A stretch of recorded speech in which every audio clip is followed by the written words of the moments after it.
حضرت شیخ سعدی رحمۃ اللہ علیہ فرماتے ہیں، جو شخص کوشش اور عمل میں کوتاہی کرتا ہے، پیچھے رہنا اس کا مقدر ہے۔ آپ فرماتے ہیں، جس مظلوم کو بادشاہ سے انصاف نہ مل سکے، اسے خدا انصاف دلاتا ہے۔ آپ فرماتے ہیں، جیسا سلوک تو مخلوق خدا سے کرے گا، ویسا ہی سلوک خدا تیرے ساتھ کرے گا۔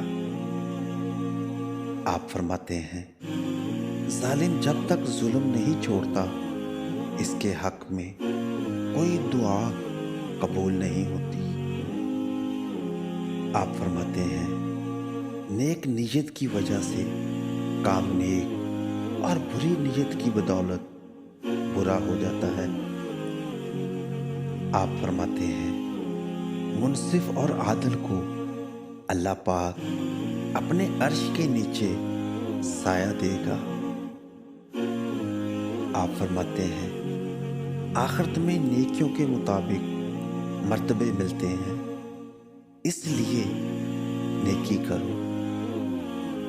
آپ فرماتے ہیں، آدمی وہ ہے جس کی ذات سے دوسروں کو فائدہ پہنچے، ورنہ پتھر ہے۔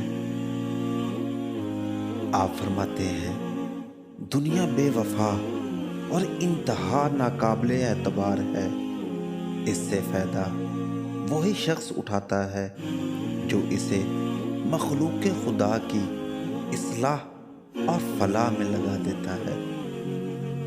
آپ فرماتے ہیں، نصیحت اگرچہ ناخوشگوار ہوتی ہے، لیکن اس کا انجام خوشگوار ہوتا ہے۔ آپ فرماتے ہیں، حقیقی بڑا تو وہ ہے جو اپنے ہر چھوٹے کو پہچانتا ہو اور اس کی ضروریات کا خیال رکھتا ہو۔ آپ فرماتے ہیں، کوئی شخص روزی اپنی لیاقت اور طاقت سے نہیں حاصل کرتا، اللہ پاک سب کا رازق ہے۔ آپ فرماتے ہیں، مصیبت میں حوصلہ نہیں ہارنا چاہیے، ہمت سے اس کا مقابلہ کرنا چاہیے۔ ہمت طاقت سے زیادہ کام کرتی ہے۔